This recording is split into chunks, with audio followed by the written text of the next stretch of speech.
Right, okay, this is a quick video to show this Toshiba SR-370 turntable with the SME tone arm on working, and just to show everyone that it's condition and that it does work. So I'm just going to put a record on, which might not be to everyone's taste, but it at least shows a different frequency range of this stylus as well. And by the way, it's only the deck that's for sale, not the speakers. They're nothing to do with this, it's just the turntable. Right, I'll stick a record on, then I'll go through a few things after a few seconds of hearing that it actually does play some music.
Okay, right, so basically then you can hear that the stylus and the cartridge are okay. Luckily this room's got a LED fitting in it, and it's got a stroboscopic effect, so that means that it makes things easy to see that I can adjust, you know, fine adjust the speed of it depending on frequency, so you can get a perfect 33. Quickly look over here at 50 Hertz. The top dimples, if you like, on the platter should stay still. So if I now over here adjust the 33, you'll be able to see that those markers do change. Go forwards and backwards and set them. There we go, thereabouts. Well, it's hard with one hand. Okay, and now if I stick it on 45, you can see that the second row from the top down at 50 Hertz should go right. So just a big clunk to make sure it's a decent clunk, because it's an old switch. Now you can see the second line down is still, and over here I'm going to adjust now so you can see that it's working. You can adjust faster and slower, and then back to a perfect 45, as it were. Right then I'll turn the power off as well. You can see it's turning off. I'm just going to slow that down.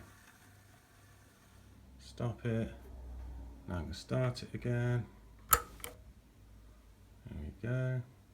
And back up to 45. You can see the target light works. Right, the next thing then is I'll show what I've mentioned about the blemishes on the tone arm. You can just kind of see that there's a bit of, it looks worse actually, because in this, I don't know why, you can't see this well with your eyes, but they are there. You can see the tiny little dots. There's no scratches, there's no bumps, it's not been bashed, works fine. You've got the little weight, which will be removed for you know, when it's shipped. I'll make all that safe. And then you've got the style lift thing here as well, which I'll show that working. So that basically just lifts the tone arm up off the record when it gets to the end, so it doesn't burn out your record, your stylus. And then this isn't the original piece of foam that was on the tone arm, because this is from like the 70s. That bit of foam had all crumbled and gone, so I've just made up a tiny little bit of foam there to stick on, and it works perfectly. I mean, if you want to take that off and change it, it's not a problem. A little bit of isopropanol will get the sticky off the tape off the tone arm. Yeah, right, so if I put the needle now to the end, put it down, I'll show you that that works. No, it's hard with one hand. Right, I'll just drop this down and then I'll show you. Right, it will. You see that? Let's try again, in case anyone missed it because of my crap camera work. Hold on. It's difficult. 1 second.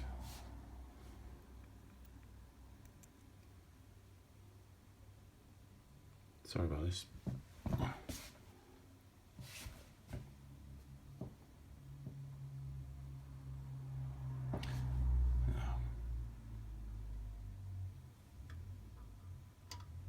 So actually I should show that. All you do is just like a counterweight. Most people who probably look at this already know, and I just look like an idiot. But if you don't know, you will. So yeah, as the tone arm gets to the end of the record, I'll drop this down and I'll move out a little bit so you can.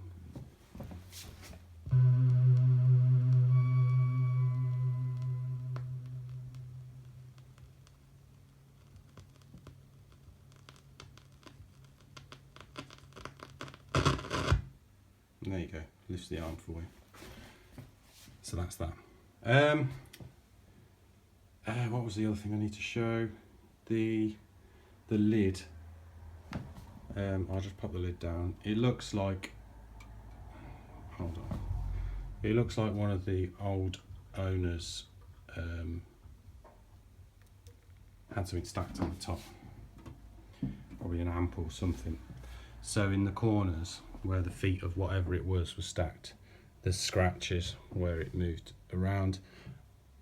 Now, it's never bothered me, and there's always a chance you could probably pick up one of these lids second-hand in perfect condition. I don't care, it's just a lid to keep the dust off. You could probably polish them out a little bit, tidy them up with maybe a blade, and then maybe rub some Brasso or some sort of polishing paste on there and get that out if you're really that bothered. For me, it's just about the music. So let me turn this off, because one other thing is this clamp in the middle, which is a J.A. Mitchell thing to hold your records down and stop them slipping, if you like.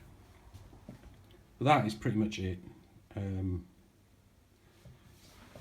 think everything else is in the listing. If there's anything I've missed, you're welcome to message me.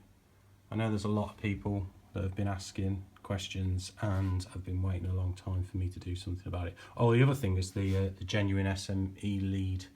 I'll take some pictures of that, but it is the one that actually plugs into the tone arm, and it's got SME written on the phonos, which are going into the back of my mixer at the moment. I don't know if you can see.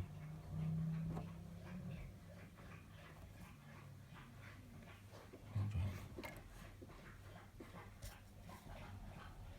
Is it going to focus? Just about. So, anyway, I'll take some pictures. And that's that really. I might have done a rubbish job of this, but it's done anyway. Ta-roo.